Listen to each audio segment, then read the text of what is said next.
ആൽത്തറയിലെ ഭ്രാന്തി. കഥ സതീഷ് മാക്കോത്ത്. കുറേ നാളായിട്ട് വിചാരിക്കുന്നതാണ് ഒന്ന് ഉള്ളു തുറന്ന് സംസാരിക്കണമെന്ന്. പക്ഷേ എന്തെങ്കിലുമൊക്കെ പ്രശ്നങ്ങൾ വന്നു ചേരും. അവസാനം ഒന്നും നടക്കില്ല. പറയാൻ വിചാരിച്ച കാര്യങ്ങൾ മനസ്സിൽ കിടന്നങ്ങനെ വിങ്കലിക്കും. നെരിപ്പോട് പോലെ അതങ്ങനെ നീറിക്കൊണ്ടിരിക്കും. എനിക്ക് പറയാൻ എന്തെല്ലാം കാര്യങ്ങളുണ്ടെന്ന് അറിയുമോ നിങ്ങൾക്ക്? എങ്ങനെ അറിയാൻ? പറയാതെ എങ്ങനെ അറിയാൻ, അല്ലേ? ഞാൻ പറയാം, പക്ഷേ കേൾക്കാൻ നിങ്ങളിരിക്കുമോ? അതോ അവരൊക്കെ ചെയ്ത പോലെ തന്നെ പറയുമോ അവൾക്ക് ഒടുക്കത്തെ ഭ്രാന്താണെന്ന്? എൻ്റെ മനസ്സിലുള്ളത് സംസാരിച്ചു തുടങ്ങിയപ്പോൾ, എനിക്കിഷ്ടമുള്ളതിനെക്കുറിച്ച് സംസാരിച്ചു തുടങ്ങിയപ്പോൾ എല്ലാവരും പറഞ്ഞു തുടങ്ങി, പിശാചി, ഇങ്ങനെയുമുണ്ടോ ഒരു ശല്യം, വായിൽ നാക്കിടാതെ. എന്നെ എല്ലാവരും ശല്യമായി കണ്ടപ്പോൾ ഞാൻ ആരോടും ഒന്നും മിണ്ടാതായി. തനിച്ചിരുന്ന് ഞാൻ കരഞ്ഞു. അന്നൊക്കെ ഞാൻ കരയുന്നത് എനിക്ക് പോലും കേൾക്കാൻ പറ്റില്ലായിരുന്നു. ഇറ്റി വീഴുന്ന കണ്ണീർ കവിളിലൂടെ ഒഴുകിയിറങ്ങി മാറിനേൽക്കുന്ന ചൂടിൽ ഞാൻ ആശ്വാസം തേടി. എൻ്റെ ഇഷ്ടങ്ങൾ ഞാൻ എന്നിൽ തന്നെ ഒതുക്കി. മറ്റുള്ളവരുടെ ഇഷ്ടങ്ങൾക്കായി ജീവിക്കാൻ ശ്രമിച്ചു. നടന്നില്ല. ചില നിമിഷങ്ങളിൽ ഞാൻ എൻ്റേതായ ലോകത്തിലേക്ക് പോകും. സ്വപ്നത്തിൻ്റെയും ഭാവനയുടെയും ലോകത്തിലേക്ക്. അവിടെ ഞാനും എൻ്റെ കൂട്ടുകാരും മാത്രം. പൂവും പൂക്കളും പറവകളും അടങ്ങുന്ന ലോകം. കാറ്റും കാറ്റാടിയും കൽപ്പടവുകളും അടങ്ങുന്ന ലോകം. മനുഷ്യരൊഴികെ എല്ലാവരോടും ഞാൻ സംസാരിച്ചു. എനിക്കറിയാവുന്ന മനുഷ്യർക്കെല്ലാം മുൻവിധികളുണ്ടായിരുന്നു. അവൾക്ക് വട്ടാണ്. ഞാൻ എൻ്റെ സങ്കടങ്ങൾ എന്നിൽ തന്നെ ഒതുക്കി. ബുദ്ധിമുട്ടുള്ള കാര്യം തന്നെയാണത്. സങ്കടം വന്നാൽ കരഞ്ഞു തീർക്കണം, അല്ലെങ്കിൽ ആരുടെയെങ്കിലും മെക്കിട്ട് കയറണം. ഇത് രണ്ടുമില്ലേൽ ബുദ്ധിമുട്ട് തന്നെയാണ്. എങ്കിലും എല്ലാം സഹിച്ച് ഞാൻ എൻ്റെ സങ്കടങ്ങളെ അണകെട്ടി നിർത്തി. എത്ര വലിയ അണക്കെട്ടായാലും താങ്ങാവുന്നതിലും അധികമായാൽ പൊട്ടിയൊഴുകും. ആ ഒഴുക്കിൻ്റെ ശക്തിയിൽ അത് പലതും കൂടെ കൊണ്ടുപോകും. പിന്നെ ഒഴുക്കിൻ്റെ ശക്തി കുറയുമ്പോൾ അണക്കെട്ടിനുള്ളിൽ കെട്ടിനിർത്തുന്ന വെള്ളത്തിൻ്റെ യഥാശക്തി നാം മനസ്സിലാക്കും. വിള്ളൽ വീണ അണക്കെട്ടായിരുന്നു ഞാൻ. പൊട്ടാനുള്ള ഒരു തുള്ളി അധിക വെള്ളത്തിന് വേണ്ടി ഞാൻ കാത്തിരുന്നു. അവസാനം അതുണ്ടായി. അണ പൊട്ടി. എന്നെ പിടിച്ചു നിർത്താൻ ആർക്കും ആയില്ല. അവരപ്പോൾ പറഞ്ഞു, അവൾക്ക് മുഴുപ്രാന്തായി. ഞാൻ പൊട്ടി ചിരിച്ചു. ചിരിച്ച് എനിക്കെൻ്റെ സങ്കടങ്ങളില്ലാതായി. ഞാൻ കരഞ്ഞു. അലറി കരഞ്ഞു. ഇപ്പോൾ ഞാൻ പണ്ടേ പോലെയൊന്നുമല്ല കരയുന്നത്. നെഞ്ചിനിടിച്ച് അലറിക്കരയുന്നു. എനിക്ക് ചുറ്റുമുള്ള ലോകത്തെ മറന്ന് കരയാനും ചിരിക്കാനും ഞാൻ പഠിച്ചു കഴിഞ്ഞു.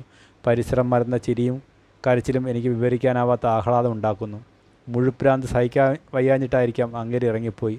കൂടെ പിള്ളേരെയും കൊണ്ടുപോയി. പോട്ടെ, എല്ലാവരും പൊയ്ക്കോട്ടെ. എനിക്ക് ഞാൻ മാത്രം മതി. ഞാൻ അടുക്കളയിലെ പാത്രങ്ങളോട് സംസാരിച്ചു.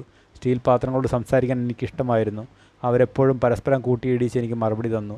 എന്നോട് സംസാരിക്കുന്നവരോട് എന്നും എനിക്കിഷ്ടമായിരുന്നു. മൺപാത്രങ്ങളെ ഞാൻ വെറുത്തു. എന്തു പറഞ്ഞാലും ഒന്നും മിണ്ടില്ല. ദേഷ്യം വന്ന ഒരു ദിവസം എല്ലാത്തിനെയും തൂത്തുപേക്കി വാഴച്ചോട്ടിലിട്ട് തല്ലി പൊട്ടിച്ചു. പൊടിപൊടിയായ മൺപാത്രങ്ങളെ നോക്കി ഞാൻ പൊട്ടിച്ചിരിച്ചു. എന്ത് രസമായിരുന്നു അത്! മനസ്സിലെ ഭാരം ഒഴിഞ്ഞിറങ്ങുമ്പോൾ എന്തു സുഖമാണ്! കാർമേഘം മാറിയ ആകാശം പോലെ. ചെടികളോടും പാത്രങ്ങളോടും മൃഗങ്ങളോടും സംസാരിച്ച് ഞാനങ്ങനെ സുഖിച്ചു കഴിഞ്ഞു വരവെയാണ് അടുത്ത കുരിശ്. സഹായികളെന്ന നാട്യക്കാർ, സുഹൃത്തുക്കൾ, സ്വന്തക്കാർ. സത്യം പറയട്ടെ, എല്ലാവരും എൻ്റെ സ്വസ്ഥ ജീവിതം തകർക്കാൻ വന്നവരായിരുന്നു. എൻ്റെ ശത്രുക്കൾ. അവരെയൊക്കെ കുറിച്ച് ഓർക്കുമ്പോൾ തീ വയ്ക്കണം. എല്ലാറ്റിനെയും കൂട്ടി നിർത്തി ഒറ്റയടിക്ക് ചാമ്പലാക്കണം. സഹായികളാണ് പോലും സ്വസ്ഥ ജീവിതം തകർത്തവർ. പുല്ലിനോടും പൂച്ചയോടും സംസാരിച്ചാൽ വട്ടാണെന്ന് വിധി എഴുതിയവർ. എന്തിനും കുറ്റം കണ്ടെത്തിയവർ. ഒരു നിമിഷം പോലും എന്നെ കേൾക്കാൻ മനസ്സില്ലാത്തവർ. സഹതാപം. എല്ലാവർക്കും ഒടുക്കത്തെ സഹതാപം മാത്രം. ആർക്ക് വേണം സഹതാപം? ഞാൻ അക്രമം തുടങ്ങിയത്രേ. അവരാരും അതിൽ കുറ്റക്കാരല്ല. ദേഷ്യം തോന്നി. എല്ലാവരോടും ഒടുക്കത്തെ പക തോന്നി. ഒരു നാൾ അവരെല്ലാവരും കൂടി എന്നെ പിടിച്ചു വലിച്ചു കൊണ്ടുപോയി. വണ്ടിയിലിരുന്ന് അവർ പറയുന്നത് ഞാൻ കേട്ടു. ഇനിയും വെച്ചുകൊണ്ടിരുന്നാൽ ശരിയാവില്ല. ഭാഗ്യത്തിനാ ജീവൻ രക്ഷപ്പെട്ടത്. ഞാൻ ആരുടെയോ കഴുത്തിന് കുത്തിപ്പിടിച്ചത്രേ. ഞാൻ പറഞ്ഞതൊന്നും ആരും കേട്ടില്ല. ഭ്രാന്തിയുടെ ജൽപ്പനങ്ങൾ ആര് കേൾക്കാൻ? ശരീരമാകെ സൂചി കയറി.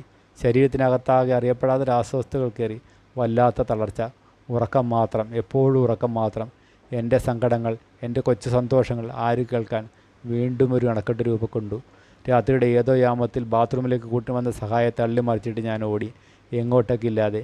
ഒറ്റ വിചാരം മാത്രമേ ഉണ്ടായിരുന്നുള്ളൂ. ഇനി എന്നെ ആരും കണ്ടുപിടിക്കരുത്. ഒരു ബന്ധുക്കളും വരരുത്. ഒരു സുഹൃത്തുക്കളും വരരുത്. എനിക്ക് എൻ്റെ ലോകത്ത് ജീവിക്കണം. പക്ഷികളോടും പാറകളോടും സംസാരിക്കണം. ഉള്ളു തുറന്ന് സംസാരിക്കണം. മനസ്സ് തുറന്ന് കരയണം. കരയുവോളം ചിരിക്കണം. ചിരിക്കുവോളം കരയണം. ഇപ്പോൾ ഈ ആൽത്തറയിലിരിക്കുമ്പോൾ ഞാൻ വേറൊരു ലോകം കാണുന്നു. എൻ്റേതായ ലോകം. ഇവിടിരുന്ന് ഞാൻ എൻ്റെ ഉള്ളിലുള്ളത് മുഴുവൻ പറയും. എൻ്റെ ഹൃദയഭാരം ഇറക്കി വയ്ക്കും. കേൾക്കാൻ താല്പര്യമുള്ളവർക്ക് മാത്രം കേൾക്കട്ടെ. ആൽത്തറയിലെ ഭ്രാന്തി എന്ന് വിളിക്കുന്നവരുണ്ടായിക്കോട്ടെ. ഞാനിത് കാര്യമാക്കുന്നില്ല. ആരെയും കേൾക്കാതിരിക്കാൻ ഞാൻ പഠിച്ചു കഴിഞ്ഞു. Crisis management. കഥ സതീഷ് മാക്കോത്ത്. സുബ്രുവിൻ്റെ ഹോട്ടലിലെ ഭക്ഷണം സുബ്രുവിനെ പോലെ തന്നെ പ്രസിദ്ധമാണ്. ഊണ് കഴിക്കാൻ എവിടെ നിന്നൊക്കെയാണ് ആളുകൾ വരുന്നതെന്നറിയാമോ? അങ്ങ് പടിഞ്ഞാറ് കടപ്പുറം മുതൽ കിഴക്ക് കായൽ വരെയുള്ള ആളുകൾ സുബ്രുവിൻ്റെ കടയിലെത്താറുണ്ട് ഊണ് കഴിക്കാനായി. എന്താ ഒരു രുചി! സുബ്രുവിൻ്റെ കൈപുണ്യം അപാരം തന്നെ. പലരും ഇമാതിരി വർത്തമാനങ്ങൾ പറയാറുണ്ട്. കൊതി കിട്ടാതിരിക്കാൻ സുബ്രുവിന് ചില ഒറ്റമൂലികളുണ്ട്. മകൻ സുഭാഷിൽ നിന്നാണത് അറിഞ്ഞത്. സുബ്രു അടുപ്പിൽ കടുക് വാരിയിട്ട് പൊട്ടിക്കുമത്രേ. കമ്പനിക്കാരായ വലിയ വലിയ ഓഫീസർമാർ വരെ ഇപ്പോൾ സുബ്രുവിൻ്റെ ഹോട്ടലിലെ സ്ഥിരം വരവുകാരാണ്. അസൂയ ഉണ്ടാകാൻ മറ്റു വല്ലതും വേണോ? സുബ്രുവിൻ്റെ വെച്ചടിയുള്ള കയറ്റത്തിൽ അടുത്തുള്ള മറ്റു ഹോട്ടലുകാർ അസൂയാലുക്കളായി. അത് സ്വാഭാവികമെന്ന് മനസ്സിലാക്കാനുള്ള വിവേകം സുബ്രുവിനുണ്ടായിരുന്നതുകൊണ്ട് മറ്റ് സംഭവവികാസങ്ങളൊന്നുമില്ലാതെ നാളുകൾ കടന്നുപോയി. സുബ്രുവിൻ്റെ ആഹാരത്തിൻ്റെ രുചിയെ വെല്ലുന്ന രീതിയിൽ ഭക്ഷണം ഉണ്ടാക്കാൻ ആർക്കും കഴിഞ്ഞില്ല. അതുകൊണ്ട് തന്നെ സുബ്രുവിൻ്റെ ഹോട്ടലിലെ ആൾത്തിരക്ക് കൂടി വന്നു. ഊണ് കഴിച്ചു കഴിഞ്ഞ് കയ്യും ഇലയും എല്ലാം നാക്കുകൊണ്ട് വടിച്ച് വൃത്തിയാക്കി കുമ്പം നിറച്ചെണീക്കുന്ന കസ്റ്റമേഴ്സിനെ നോക്കി സുബ്രു നിർവൃതി പൂണ്ടു. പലപ്പോഴും പലരും സുബ്രുവിനോട് സുബ്രുവിൻ്റെ ആഹാരത്തിൻ്റെ രുചിയുടെ രഹസ്യം രഹസ്യമായും അല്ലാതെയും ചോദിച്ചിട്ടുണ്ട്. ലാഭേച്ഛയില്ലാത്ത സേവന പ്രവൃത്തിയായിട്ടാണത്രേ സുബ്രു തൻ്റെ ഹോട്ടൽ നടത്തിപ്പിനെ വിശേഷിപ്പിച്ചിരുന്നത്. ഗുണനിലവാരമുള്ള പച്ചക്കറികൾ തോട്ടത്തിൽ നിന്നും പറിച്ചുകൊണ്ടുവന്ന് വെട്ടിക്കഴുകി അടുപ്പിലിടുന്നതും മീൻപിടുത്തക്കാർ വള്ളത്തിൽ നിന്ന് നേരെ സുബ്രുവിൻ്റെ കടലെത്തിക്കുന്ന പെടപെടയ്ക്കുന്ന മീനുകൾ ഉപയോഗിക്കുന്നതും മറ്റ് ഹോട്ടലുകാരെ പോലെ പഴകിയതും വളിച്ചതുമായ ഭക്ഷണ സാധനങ്ങൾ വെച്ച് വിളമ്പാത്തതുമാണ് തൻ്റെ വിജയ രഹസ്യമെന്ന് സുബ്രു നാലാൾ കേൾക്കത്തന്നെ പറഞ്ഞു പോന്നിരുന്നു. ഇതെല്ലാം സുബ്രു പറഞ്ഞു പോന്നിരുന്നത്. അസൂയാലുക്കളായ എതിർകക്ഷിക്കാരായ ഹോട്ടലുകാർ സുബ്രുവിനെ എങ്ങനെയും തറപറ്റിക്കുവാനായി പല അപഖ്യാതികളും പറഞ്ഞു പരത്തുവാൻ തുടങ്ങി. സുബ്രു അതിനെല്ലാം പുച്ഛിച്ചു തള്ളി. എങ്കിലും അസൂയാലുക്കളുടെ കാര്യത്തിലൂടെ ശ്രദ്ധ വേണമെന്ന് വേണ്ടപ്പെട്ടവർ വീണ്ടും പറഞ്ഞുകൊണ്ടിരുന്നു. കൂടോത്രത്തെയും മറ്റ് ആഭിചാരക്രിയകളെയും നേരിടാൻ സുബ്രു പദ്ധതികൾ ആവിഷ്കരിക്കുവാൻ തുടങ്ങി. അടുക്കളയിലെ അശ്രദ്ധയ്ക്ക് മറ്റുള്ളവരെ പറഞ്ഞിട്ട് കാര്യമില്ലല്ലോ.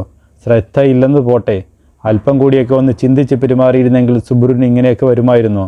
സുബ്രു ചിന്തിച്ചില്ല എന്ന് പറയാൻ പറ്റുമോ? പക്ഷേ സുബ്രുവിൻ്റെ മകൻ ചിന്തിക്കാതിരുന്നത് കൊണ്ടല്ലേ ഇത്രമാത്രം കുണ്ടാമണ്ടിത്തരങ്ങൾ ഉണ്ടാവുകയും സുബ്രു കുണ്ഠിതനായി തീരേണ്ടിയും വന്നത്? സംഭവം ഇങ്ങനെയായിരുന്നു.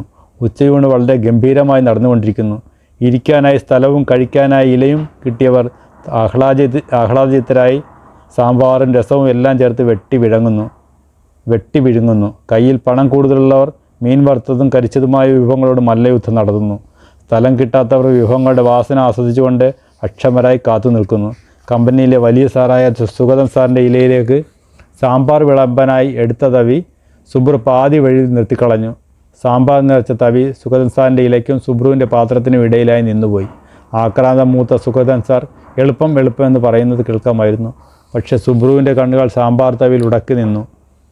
അന്തരാത്മാവ് അരുതേ എന്ന് സുബ്രുവിനോട് ആജ്ഞാപിച്ചു. ആത്മാവിൻ്റെ ആച്ച കേൾക്കാതിരിക്കാൻ പറ്റുമോ സുബ്രുവിന്? സുബ്രുവിൻ്റെ ബുദ്ധി ഞൊടിയിടിയിൽ പ്രവർത്തിച്ചു. സുബ്രു ഉച്ചത്തിൽ മകൻ സുഭാഷിനെ വിളിച്ചു. എടാ സുഭാഷേ, ഇവിടെ വാടാ. നിന്നോട് ഞാൻ പലതവണ പറഞ്ഞിട്ടുള്ളതല്ലേ സവാള മുറിക്കാതെ സാമ്പാറിലിടരുതെന്ന്. എന്നിട്ട് എന്തായി കാട്ടിയിരിക്കുന്നത്? ഇതാ കൊണ്ടുപോയി പുറത്ത് കള. സുബ്രു സവാള എടുത്ത് മകൻ്റെ കയ്യിൽ കൊടുത്തു. എന്ത് ചെയ്യാം, സുബ്രുവിൻ്റെ ബുദ്ധിയായിരുന്നില്ല മകന്, അവൻ്റെ അമ്മയുടെ ബുദ്ധി ആയിരുന്നിരിക്കാം. അവൻ അപ്പൻ കൊടുത്ത സവാള ശരിയാവണ്ണം ഒന്ന് നോക്കി. ഒറ്റ നേട്ടം കൊണ്ട് തൃപ്തിയാവാഞ്ഞതിനാൽ രണ്ടാമതും നോക്കി. ഒരു കൈയിൽ പിടിച്ച് നോക്കിയിട്ട് ശരിയാകാത്തതിനാൽ രണ്ട് കൈ കൊണ്ട് പിടിച്ചു നോക്കി. മേലോട്ടും താഴോട്ടും ആട്ടി നോക്കി. നല്ല ഭംഗി. ഒരു നിമിഷം അവൻ അത് ആസ്വദിച്ചു. പക്ഷേ ഊണ് കഴിച്ചുകൊണ്ടിരിക്കുന്നവർക്ക് അത് ആസ്വദിക്കാൻ പറ്റിയില്ല. ഗുവാ ശബ്ദത്തിൻ്റെ എക്കോ ഹോട്ടൽ മുഴുവൻ മുഴങ്ങി.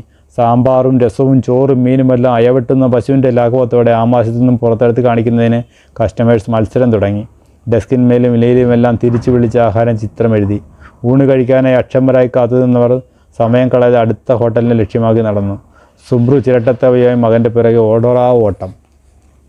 കടിക്കാൻ വരുന്ന പട്ടിയിൽ നിന്ന് രക്ഷപ്പെടാൻ വേറെ മാർഗമില്ലാതെ വരുമ്പോൾ രണ്ടും കൽപ്പിച്ച് തിരിഞ്ഞു നിൽക്കുന്നതിൻ്റെ ധൈര്യത്തോടെ സുബ്രുവിൻ്റെ മകൻ അവസാനം സഡൻ ബ്രേക്കിട്ട് തിരിഞ്ഞു നിന്നു. 6 അടി പിന്നിലായി സുബ്രുവും ഓട്ടോമാറ്റിക്കായി ബ്രേക്കിട്ടു. സുരക്ഷിത ദൂരമുണ്ടെന്ന് ഉറപ്പുവരുത്തിയിട്ട് സുബ്രുവിൻ്റെ മകൻ സുബ്രുവിനോട് ചോദിച്ചു, അല്ലപ്പ, ഞാൻ എന്ത് തെറ്റ് ചെയ്തിട്ട് എന്നെ ഇട്ട് ഓടിക്കുന്നേ? സാമ്പാർ കൂടി ചത്തുവീർത്ത തവളയായിരുന്നെന്ന് എൻ്റെ കയ്യിൽ തരുന്നതിന് മുന്നേ ഒരു സൂചനയെങ്കിലും തന്നിരുന്ന ഈ പ്രശ്നം വല്ലതും ഉണ്ടാകുമായിരുന്നോ? അറ്റ്ലീസ്റ്റ് എൻ്റെ ചെവിയിലെങ്കിലും പറഞ്ഞുകൂടായിരുന്നോ തന്തപ്പടി നിങ്ങൾക്ക്? തവളയെ വിഴുങ്ങിയ നീർക്കോലിയെപ്പോലെ സുബ്രു നിന്നു.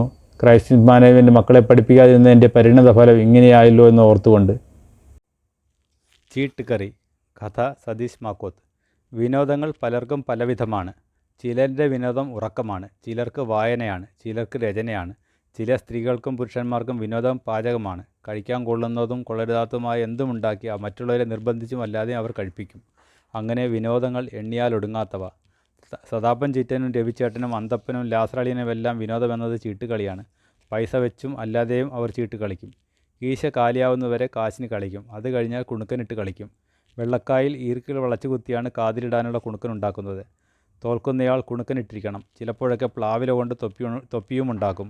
കുണുക്കനും വിട്ട് പ്ലാവില തൊപ്പിയും വെച്ചിരിക്കുന്ന സദാപ്പൻ ചിറ്റയെ കാണാൻ നല്ല രസമാണ്. അതുകൊണ്ട് തന്നെ കുണുക്കനിട്ടുള്ള കളിയാണ് അപ്പുക്കുട്ടനും കൂട്ടർക്കും ഇഷ്ടം. പലപ്പോഴും കുണുക്കും കിരീടവും ഉണ്ടാക്കാനുള്ള കരാറും അപ്പുക്കുട്ടനായിരിക്കും ഏറ്റെടുക്കുന്നത്. വെറുതെ അല്ല, കളി കഴിഞ്ഞാലുടനെ കമ്പത്തിൻ്റെ കടയിൽ നിന്നും പാല് മിഠായി കിട്ടുമെന്നുള്ളത് കൊണ്ട് മാത്രമാണത് ചെയ്തിരുന്നത്. വായനശാലയുടെ പുറകിലുള്ള കൊടംപുളി മരത്തിൻ്റെ ചുവട്ടിലാണ് ചീട്ടുകളി നടന്നു വന്നിരുന്നത്. ചൂടുകാലത്ത് കൊടംപുളി മരത്തിൻ്റെ ചുവട്ടിലിരിക്കുന്നത് നല്ല സുഖമുള്ള കാര്യമാണ്. എന്തൊരു തണുപ്പാണ് മരത്തിൻ്റെ കീഴിൽ. കൊടംപുളി മരത്തിൻ്റെ കീഴിലിരിക്കുന്നത് കണ്ടാൽ അമ്മ വഴക്ക് പറയും. നീരിളക്കമുണ്ടാകുമെന്ന് അമ്മ പറയുന്നത്. കീഴിലിരുന്നാലല്ലേ പ്രശ്നമുള്ളൂ. അതുകൊണ്ട് അപ്പുക്കൻ മരത്തിൻ്റെ മുകളിൽ കയറിയിരിക്കും. കളിയും കാണാൻ, കുണുക്കും കിരീടവും വിതരണവും നടത്താം. അമ്മ അറിയുകയുമില്ല. അങ്ങനെ ഒരു ദിവസം ചീട്ടുകളിക്കാർക്ക് സകല സഹകരണവും വാഗ്ദാനം ചെയ്ത് പുളിമരത്തിൻ്റെ മുകളിൽ പ്രകൃതി ഭംഗിയും ആസ്വദിച്ച് അപ്പുക്കുട്ടൻ ഇരിക്കുകയായിരുന്നു. താഴെ കളിയിൽ ലയിച്ച് സദാപ്പൻ ചിറ്റനും സംഘവും. ആകാശം ഇടിഞ്ഞു വീണാൽ പോലും അവർക്കൊരു പ്രശ്നമാകില്ല. അത്രയ്ക്ക് ലയിച്ചിരിക്കുകയാണ് കളിക്കാർ.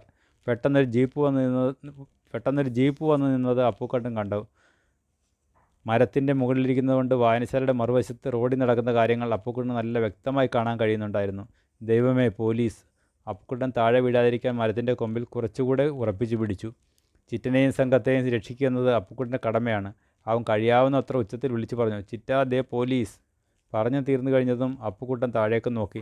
വിശ്വസിക്കാനാവുന്നില്ല. കണ്ണ് തിരുമ്മി വീണ്ടും നോക്കി. ഇല്ല, ആരുമില്ല താഴെ. പൊടി പോലുമില്ല കണ്ടുപിടിക്കാൻ. അപ്പുക്കുട്ടൻ മരത്തിൽ തന്നെ ഇരുന്നു. ഇപ്പോൾ താഴെ ഇറങ്ങിയാൽ കടുവാ ദാമുവിൻ്റെ പിടുത്തം തൻ്റെ കഴുത്തിലായിരിക്കുമെന്ന് അപ്പുക്കുട്ടൻ അറിയാം. എന്തെന്നാൽ താനാണല്ലോ ഒറ്റുകാരൻ. ഹെഡ് കോൺസ്റ്റബിൾ ദാമോദരനെ കടുവാ ദാമു എന്നാണ് നാട്ടിൽ അറിയപ്പെടുന്നത്. പെട്ടെന്ന് കണ്ടൻ രണ്ടെന്ന പക്ഷക്കാരനാണ് കടുവാ ദാമു. ചീട്ടുകളിക്കാരെ കടുവാ ദാമു വെച്ച് വെറുപ്പിക്കില്ല. കടുവാ ദാമുവിൻ്റെ ഉദ്ദേശം വേറെ എന്നാണ് സദാപ്പൻ ചിറ്റൻ പറയുന്നത്. ചീട്ടുകളിക്കാരുടെ പൈസ ലക്ഷ്യമാക്കിയാണ് കടുവ വരണത്. നാട്ടിൽ വേറെ എന്തെല്ലാം പ്രശ്നങ്ങൾ നടക്കണു. ഒരു കള്ളനെങ്കിലും ഈ കടുവ ഇതുവരെ പിടിച്ചിട്ടുണ്ടോ? ചിറ്റൻ തന്നെ മറുപടി പറയും. ഇല്ല. കാരണമെന്തോന്നാ? അതേ, തടികേടാവുന്ന വകുപ്പാ. കള്ളന്മാരെ പിച്ചാത്തി കയറ്റും. പതിര് നോക്കി പിച്ചാത്തി കയറ്റും. നമ്മൾ പാവം ചീട്ടിക്കളിക്കാരാകുമ്പോൾ ആ പ്രശ്നമൊന്നുമില്ലല്ലോ കടുവായ്ക്ക്. അപ്പുക്കുട്ടന് തോന്നിയിട്ടുണ്ട് സദാപ്പൻ ചിറ്റൻ പറയുന്നത് ശരിയാണെന്ന്. എന്തുമാത്രം കള്ളന്മാരാണ് നാട്ടിലുള്ളത്. അവരെ പിടിക്കാൻ ഒരു പോലീസുമില്ല, പട്ടാളവുമില്ല. കഴിഞ്ഞയാഴ്ചയാണ് വീട്ടിൽ വാതുക്കൽ വെച്ചിരുന്ന കിണ്ടിയം വടിച്ചുകൊണ്ട് കള്ളന്മാർ പോയത്. എത്ര ദിവസം കയറി പിരിച്ചാലാണ് അമ്മയ്ക്ക് അതുപോലെ ഇനി വാങ്ങാൻ പറ്റുക? സദാപ്പൻ ചിറ്റ പറഞ്ഞ കാര്യങ്ങൾ ശരിയാണെന്ന് അപ്പുക്കുട്ടന് ബോധ്യമാവുകയായിരുന്നു. മരത്തിൻ്റെ താഴെ അതാ കടുവാ ദാമുവും 2-3 നിക്കർ പോലീസും നിൽക്കുന്നു. കടുവ ദേഷ്യത്താൽ ചീട്ട് നിരത്തിയിരുന്ന കടലാസുകളെല്ലാം തട്ടിയറിഞ്ഞു. പന്ന റാസ്കലുകൾ, ഒറ്റ പൈസ ഇട്ടിട്ടില്ല. ഒരുത്തനെയും വെറുതെ വിടരുത്. കമോൺ! കടുവ മറ്റു പോലീസുകാരെ കൈകൊണ്ട് ആംഗ്യം കാണിച്ചു. അപ്പുക്കുട്ടൻ വാപൊത്തി ചിരിച്ചു. പിടിയേരി അമ്മാവൻ്റെ റേഷൻ കട അടുത്തുകൂടിയാണ് ചിറ്റനും രവിച്ചേട്ടനും ഓടിയത്. കടുവ അവരെ കണ്ടിരുന്നുവെന്ന് അപ്പുക്കുട്ടന് തോന്നി. കാരണം കടുവ ഓടിയതും റേഷൻ കട ലക്ഷ്യമാക്കിയായിരുന്നു. പിടിയേരി അമ്മാവൻ അപ്പുക്കുട്ടൻ്റെ അച്ഛൻ്റെ വകയിലെ ഒരു അമ്മാവനാണ്. കച്ചവടത്തിൻ്റെ സകലമാന അടവുകളും പഠിച്ചിരുന്ന അമ്മാവന് നാട്ടുകാർ നൽകിയിരുന്ന പേരാണ് പിടിയേരി എന്നത്. വെറുതെ നൽകിയ പേരല്ല. അമ്മാവൻ്റെ സൽപ്രവൃത്തിയാൽ വലഞ്ഞ നാട്ടുകാർ അങ്ങനെ ഒരു പേര് നൽകാൻ നിർബന്ധിതരായി എന്നുള്ളതാണ് സത്യം. റേഷൻ കടയിൽ വരുന്ന ആളുകളുടെ വലിപ്പച്ചെറുപ്പം നോക്കാതെ തന്നെ ആരോടും അമ്മാവൻ സാധനം തൂക്കുന്നതിനിടെ കുശലം ചോദിക്കും. അതിനിപ്പോൾ പ്രത്യേക വിഷയം വേണമെന്നൊന്നുമില്ല. ആകാശത്തിന് കീഴിലുള്ള എന്തുമാവാം. ആദ്യകാലങ്ങളിലൊക്കെ ആളുകൾ വിചാരിച്ചിരുന്നത് കടയിൽ കൂടുതൽ ആൾക്കാരെ ആകർഷിക്കാനുള്ള ഒരു തന്ത്രമാണതെന്നാണ്. പിന്നീടല്ലേ കള്ളി വെളിച്ചത്തായത്. തൂക്കം ശരിയാകുമ്പോൾ അമ്മാവൻ പറയും, ദേ നോക്കിക്കേ, സൂചി നോക്കിക്കേ, കണ്ടോ, ഞാൻ തൂക്കിയാൽ അരി കൂടുതലേ കാണൂ. അല്പം അരി പോയാലും കുഴപ്പമില്ല. ഇവിടെ വരുന്നവരുടെ സന്തോഷമാണ് എനിക്ക് പ്രധാനം. അതിരേകത്താൽ പാവം കസ്റ്റമേഴ്സ് സൂചിയിലോട്ട് നോക്കുമ്പോഴേക്കും അമ്മാവൻ ഒരു പിടി അരി തൂക്കുപാട്ടിൽ നിന്ന് തിരിച്ചെടുത്ത് തൻ്റെ ചാക്കിലാക്കിയിരിക്കും. പലനാൾ കള്ളം ഒരു നാൾ പിടിക്കപ്പെടുമല്ലോ. അമ്മാവനും പിടിക്കപ്പെട്ടു. തന്നെയും തൻ്റെ കുടുംബത്തെയും അപകീർത്തിപ്പെടുത്താൻ ചില കുബുത്തുകൾ നടത്തുന്ന കുത്സിത ശ്രമമാണതെന്ന് പറഞ്ഞ് തനിക്കെതിരെയുള്ള ആരോപണങ്ങളെല്ലാം അമ്മാവൻ അവഗണിക്കുകയും തൻ്റെ സൽപ്രവൃത്തി സധൈര്യം തുടർന്നു പോരുകയും ചെയ്തു. മാളുവേടത്തേക്ക് അരി തൂക്കി തൻ്റെ വിഹിതമായ ഒരു പിടിക്കായി അമ്മാവൻ അരിപ്പാത്രത്തിൽ കൈയിട്ട് കൊണ്ടിരുന്ന ശുഭമുഹൂർത്തത്തിലാണ് കടുവായുടെ നടുക്കുന്ന ചോദ്യം അമ്മാവൻ്റെ നേരെ ഉയർന്നത്.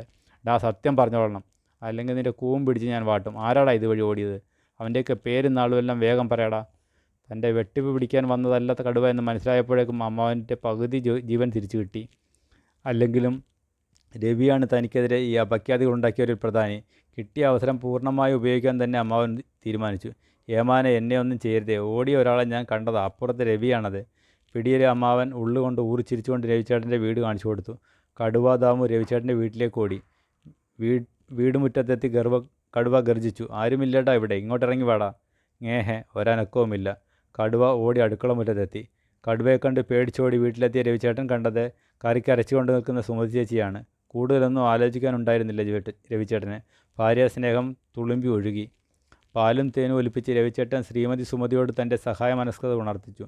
എൻ്റെ സുമതി, നീ ഇങ്ങനെ എല്ലാ പണിയും ഒറ്റയ്ക്ക് ചെയ്താൽ ശരിയാവില്ല. ഇങ്ങോട്ട് താ, ഞാൻ അരയ്ക്കാം. അപ്പോഴത്തേക്ക് നീ മീനൊക്കെ അങ്ങോട്ട് വെട്ടി ശരിയാക്ക്. പതിവില്ലാത്ത സംസാരം കേട്ട് കണ്ണും തള്ളി നിന്ന് സുമതി ചേച്ചിയെ തള്ളി മാറ്റിയിട്ട് രവിചേട്ടൻ കറിക്കരയ്ക്കാൻ തുടങ്ങി. കാര്യമൊന്നും മനസ്സിലായില്ലെങ്കിലും സുമതി ചേച്ചി ഉള്ളുകൊണ്ട് ആഹ്ലാദിച്ചു. 20 വർഷത്തെ ദാമ്പത്യ ജീവിതത്തിൽ ആദ്യമായിട്ടാണ് തൻ്റെ കണവൻ അടുക്കളപ്പണിയിൽ തന്നെ സഹായിക്കുന്നത്. സുമതി ചേച്ചി മീനും എടുത്ത് വാഴ്ചോട്ടിലോട്ട് മാറിയിരുന്നു. ഈ സന്ദർഭത്തിലാണ് സാക്ഷാൽ കടുവ പ്രത്യക്ഷപ്പെടുന്നത്.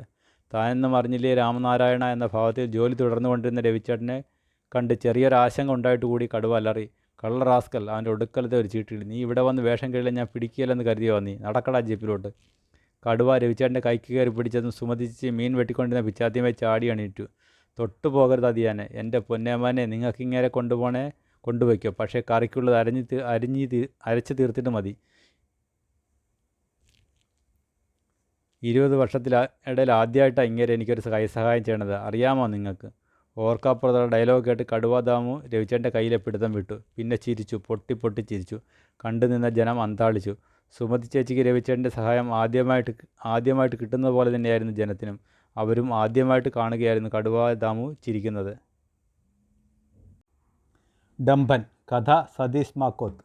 കൊച്ചുമാമനെ എല്ലാവരും ഡംഭൻ എന്നാണ് വിളിക്കുന്നത്. ഡംഭൻ എന്ന് പറഞ്ഞാൽ എന്താണെന്ന് അപ്പുക്കുട്ടൻ അറിയില്ലായിരുന്നു. അറിയാൻ പാടില്ലാത്ത കാര്യങ്ങൾ ചോദിച്ച് മനസ്സിലാക്കണമല്ലോ. അതുകൊണ്ട് ഒരിക്കൽ അവനത് അമ്മയോട് ചോദിക്കുകയും ചെയ്തു. പിള്ളേർക്ക് അറിയേണ്ടാത്ത ഒരു കാര്യവുമില്ല എന്നാണ് അമ്മ മറുപടി പറഞ്ഞത്. മറുപടിക്ക് മേമ്പടിയായ അപ്പുക്കുട്ടൻ്റെ കവിളിനൊരു കിഴുക്കും അമ്മ കൊടുത്തു. അപ്പുക്കുട്ടൻ പിന്മാറാൻ തയ്യാറല്ലായിരുന്നു. അവസാനം ആരിൽ നിന്നൊക്കെ അവൻ ഉത്തരം കിട്ടി. മാമരെ നാക്കിന് എല്ലില്ലാത്തത് കൊണ്ടാണത്രേ ഡംഭൻ എന്നെല്ലാവരും വിളിക്കുന്നത്. അവൻ്റെ സംശയം കൂടിയതേ ഉള്ളൂ. അവൻ സ്വന്തം നാക്കിൽ പിടിച്ചു നോക്കി. ഇല്ല, തൻ്റെ നാക്കിനും എല്ലില്ല. താനും ഡംഭനാണോ? അവസരം കിട്ടിയപ്പോൾ അവൻ അമ്മയുടെ നാക്കിലും പിടിച്ചു നോക്കി. ഇല്ല, അമ്മയുടെ നാക്കിനും എല്ലില്ല. അപ്പുക്കുട്ടന് സന്തോഷം സഹിക്കാൻ കഴിഞ്ഞില്ല. ചുമ്മാ അതല്ല അമ്മ ഡംഭൻ എന്ന് പറഞ്ഞാൽ എന്താണെന്ന് പറഞ്ഞു തരാതിരുന്നത്. അമ്മ ഡംഭിയാണ്. ആരോടാണ് തൻ്റെ കണ്ടുപിടുത്തത്തെക്കുറിച്ച് പറയേണ്ടത്? ആദ്യം കണ്ടത് അച്ഛനെയാണ്. അതുകൊണ്ട് അച്ഛനോട് തന്നെ പറഞ്ഞു.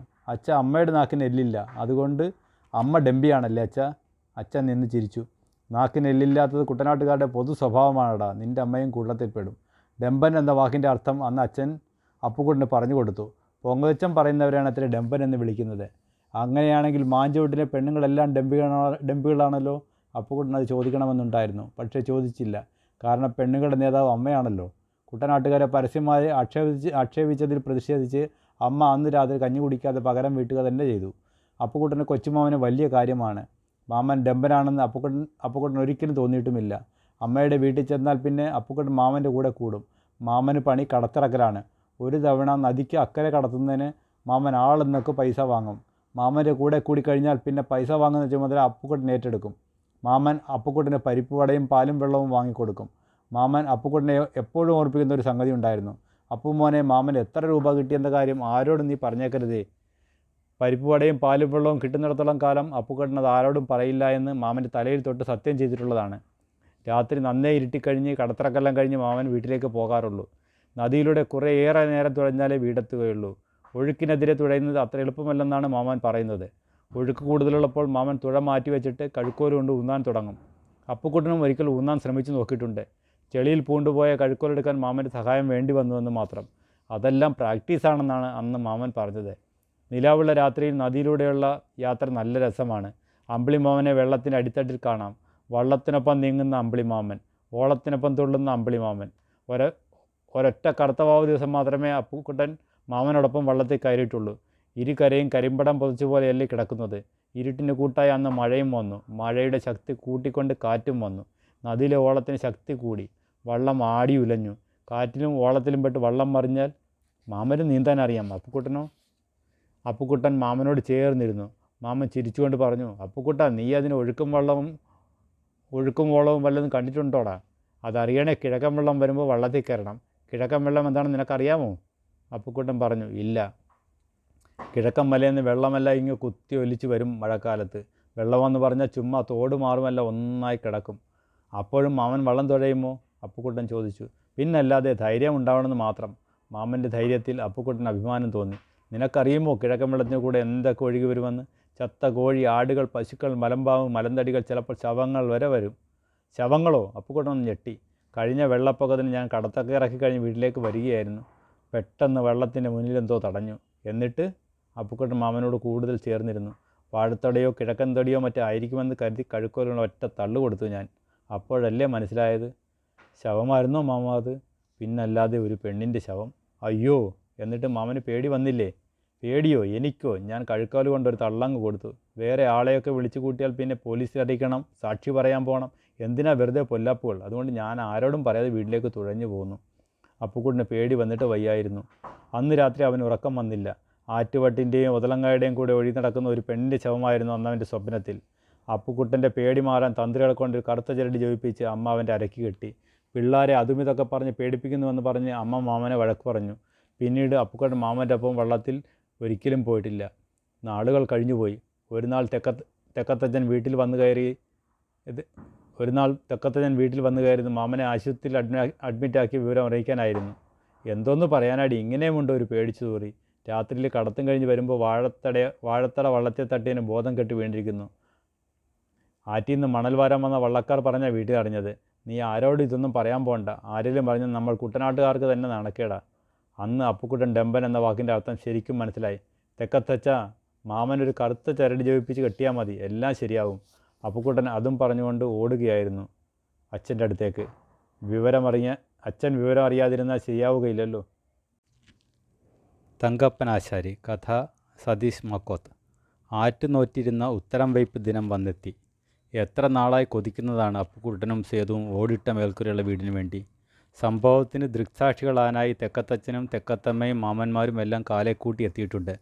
പോരാത്തതിന് അഭ്യുതകാംക്ഷികളായ ഏതാനും അയൽക്കാരും. ആഹ്ലാദിക്കാൻ ഇതിൽ പരം എന്തു വേണം? തങ്കപ്പനാശാരിയാണ് വീട് പണിതിരിക്കുന്നത്. സാക്ഷാൽ പെരുന്തച്ഛൻ്റെ കൈപ്പുണ്യമുള്ളയാൾ. പൊക്കം അല്പം കുറവാണെങ്കിലും തടിക്കൊട്ടും കുറവില്ലാത്ത സുന്ദരൻ. നെടുനീളം ചന്ദനക്കുറിയും മുറുക്കിച്ചുവപ്പ് വെച്ച ചുണ്ടുകളും ലേശം കുഴവേറും. ആഹാ, ഉരുണ്ടുരുണ്ട ആ വരവ് കാണാൻ എന്ത് രസമാണ്. തങ്കപ്പനാശാരിയും സഹപണിക്കന്മാരും തെക്കേ ചായ്പിൽ പണി തുടങ്ങിയിട്ട് മാസം 1 ഇന്ന് പണിയുടെ ആട്ടക്കലാശം. അപ്പോൾ അതൊന്ന് ആഘോഷിക്കണ്ടേ? തെക്കത്തച്ഛൻ രാവിലെ തന്നെ റാക്കുരവിയുടെ ഷാപ്പിൽ പോകാൻ തയ്യാറായി. തങ്കപ്പനാശാരിയെ സന്തോഷിപ്പിക്കണ്ടേ? മേൽക്കൂര അടിച്ചു കൂട്ടുമ്പോൾ എന്തെങ്കിലും ഗുലുമാൽ ഒപ്പിച്ചു വെച്ചാൽ പിന്നെ പറഞ്ഞിട്ട് കാര്യമില്ലല്ലോ. നല്ല അസൽ തെങ്ങിൻ കള്ളങ്ങ് സേവിപ്പിക്കുക, പിന്നെ എല്ലാം അങ്ങോട്ട് ഭംഗിയായി നടന്നുകൊള്ളും. തെക്കത്തച്ഛൻ്റെ തീരുമാനത്തിന് അച്ഛൻ എതിരൊന്നും പറഞ്ഞില്ല. അപ്പുക്കുട്ടൻ അമ്മ പുതുതായി വാങ്ങിയ ചെമ്പുകുടവുമായി തെക്കത്തച്ഛനെ അനുഗമിച്ചു. മൺകുടത്തിൽ കള്ളു കൊണ്ടുവരുന്നതാണ് നല്ലതെന്ന് തെക്കത്തച്ഛൻ പറഞ്ഞെങ്കിലും അമ്മ ചെമ്പുകുടമാണ് അപ്പുക്കുട്ടൻ്റെ കൈ കൊടുത്തു വിട്ടത്. അമ്മയുടെ ബുദ്ധി പ്രവർത്തിച്ചത് ഇപ്രകാരം. അഥവാ അപ്പൂപ്പനും മോനും കൂടി കലം താഴെ ഇട്ടാലും കള്ള് മാത്രമല്ലേ പോകുള്ളൂ, കലം പൊട്ടുകയില്ലല്ലോ. റാക്കുരവിയുടെ ഷാപ്പിൻ്റെ പുറകിലൂടെയാണ് തെക്കത്തച്ഛൻ അകത്ത് കയറിയത്. മാന്യന്മാരൊന്നും മുന്നിലൂടെ അകത്ത് കയറില്ലത്രേ. തെക്കത്തച്ഛൻ മാന്യനായതുകൊണ്ട് പുറകിലൂടെ കയറി. ചെന്നപാടെ തെക്കത്തച്ഛൻ പറഞ്ഞു, ഈ ചെമ്പുകുടം നിറച്ച് കള്ളിങ് എടുത്തു രവി, ഇന്നിവൻ്റെ വീടിൻ്റെ ഉത്തരം വയ്പ്പാ. ഒരു കുപ്പി പ്രത്യേകമായിട്ട് ഇങ്ങ് പോരട്ടെ. ചെമ്പുകുടത്തിൽ വാങ്ങിയത് എന്തിനാണെന്ന് അപ്പുക്കുട്ടന് മനസ്സിലായി. പക്ഷേ കുപ്പിയിൽ വാങ്ങുന്നത്? അധികം താമസിയാതെ അതും മനസ്സിലായി. കുപ്പിയുടെ വായ നിന്ന് നിൽപ്പി തെക്കത്തച്ഛൻ വായിലോട്ട് കമഴ്ത്തി. നല്ല രസം. കള്ള് ഇറങ്ങുന്നതനുസരിച്ച് തെക്കത്തച്ഛൻ്റെ തൊണ്ടയിൽ ഉണ്ട മുകളിലോട്ടും താഴോട്ടും നീങ്ങുന്നത് കാണാൻ. തോർത്തിൻ്റെ അറ്റം കൊണ്ട് കിരി തുടച്ചിട്ട് തെക്കത്തച്ഛൻ അപ്പുക്കുട്ടനോട് പറഞ്ഞു, കള്ള് നല്ലതാണോ എന്ന് നോക്കണ്ടേടാ മോനെ. തങ്കപ്പനാശാരി ഉത്തരം വയ്ക്കാൻ മുകളിലോട്ട് കയറി. കൂടെ ശിക്ഷികണങ്ങളും. 2 മുറിയും അടുക്കളയുമായിട്ടുള്ള ഒരു ചെറിയ വീടിന് ഇത്രയും ആൾക്കാർ കയറേണ്ട ആവശ്യമുണ്ടോ? അപ്പുക്കുട്ടന് സംശയം തോന്നാതിരുന്നില്ല. തെക്കത്തച്ഛൻ്റെ വക സൽക്കാരം കഴിഞ്ഞിട്ടാണല്ലോ ഇതെല്ലാം. അപ്പോൾ ഇതും ഇതിൻ്റെ അപ്പുറവും നടക്കും. തെക്കത്തച്ഛൻ്റെ ചെമ്പുകുടവും അമ്മയുടെ കപ്പക്കുഴയും ദഹിക്കേണ്ടേ?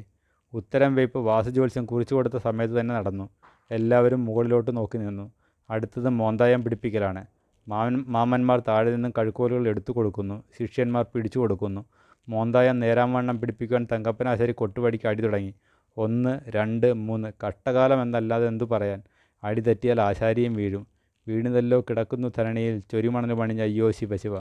തങ്കപ്പനാശാരി താഴെ മണൽക്കൂനയിൽ കമിഴ്ന്നടിച്ചു വീണിരിക്കുന്നു. അമ്മയും അപ്പച്ചിയും മറ്റു പെണ്ണുങ്ങളും കണ്ണുപൊത്തി.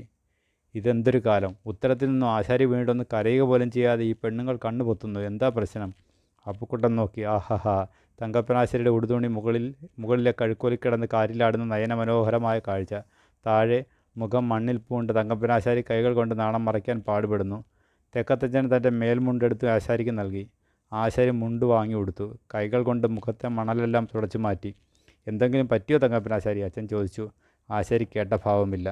തങ്കപ്പനാശാരി നടുവിന് കൈകൊടുത്ത് എഴുന്നേറ്റ് കിഴക്കോട്ട് തിരിഞ്ഞു നിന്നു. പിന്നെ ഒറ്റക്കാലിൽ നിവർന്നു നിന്ന് ഇപ്രകാരം ഉച്ചരിച്ചു: ഓം ഭൂമിദേവിയായ നമഃ, ഓം സർവം സഹയായ നമഃ, ഓം ഭൂമിദേവിയായ നമഃ, ഓം സർവം സഹയായ നമഃ. എല്ലാവരും ആശ്ചര്യത്തോടെ നോക്കി നിന്നു. തങ്കപ്പനാശാരി മന്ത്രോച്ചാരണത്തിന് ശേഷം 3 വട്ടം ഭൂമിയെ തൊട്ട് വന്ദിച്ചു. എന്നിട്ട് എല്ലാവരോടും കൂടി പറഞ്ഞു: തച്ചുശാസ്ത്രപ്രകാരം ഞാനിപ്പോൾ ചെയ്തത് ഭൂമി വന്ദനമാണ്. ഇത് തമാശയായിട്ട് ആരും കാണരുത്.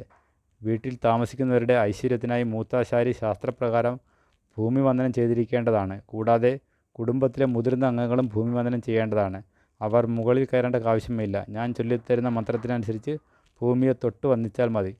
മൂത്താശാരി മന്ത്രം ചൊല്ലി: ഓം ഭൂമിദേവിയായ നമ, ഓം സർവം സഹയായ നമ, ഓം ഭൂമിദേവിയായ നമ, ഓം സർവം സഹയായ നമ. തെക്കത്തച്ഛൻ മന്ത്രത്തിനനുസരിച്ച് ഭൂമിദേവിയെ വന്ദിച്ചു. അച്ഛൻ അപ്പുക്കുട്ടനെ അരികിൽ വിളിച്ചു. എന്നിട്ട് അവൻ്റെ ചെവിയിൽ പറഞ്ഞു: മോനെ, ഇതിനാ പറയണേ വീണെടുത്ത് വിദ്യയെന്ന്. എന്തോന്നാ വെച്ചാൽ വീണെടുത്ത് വിദ്യയെന്നാ? അപ്പുക്കുട്ടൻ സംശയ നിവാരണത്തിനായി ചോദിച്ചത് ഉറക്കിയായിപ്പോയി. കൂട്ടച്ചിരി മുഴങ്ങി. തങ്കപ്പനാശാരി കൊട്ടുപടി കൊണ്ട് കഴുക്കോലി ആഞ്ഞടിച്ചു. എന്തോന്ന് കണ്ടിട്ടാണ് ഇത്രയ്ക്കും അങ്ങോട്ട് ചിരിക്കുന്നത്? ഇതേ ശാസ്ത്രമാ, തച്ചുശാസ്ത്രം.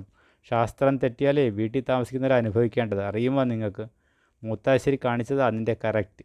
തെക്കത്തച്ഛൻ വഴങ്ങാതെ നാവുകൊണ്ട് തങ്കപ്പനാശാരിയെ ന്യായീകരിച്ചു.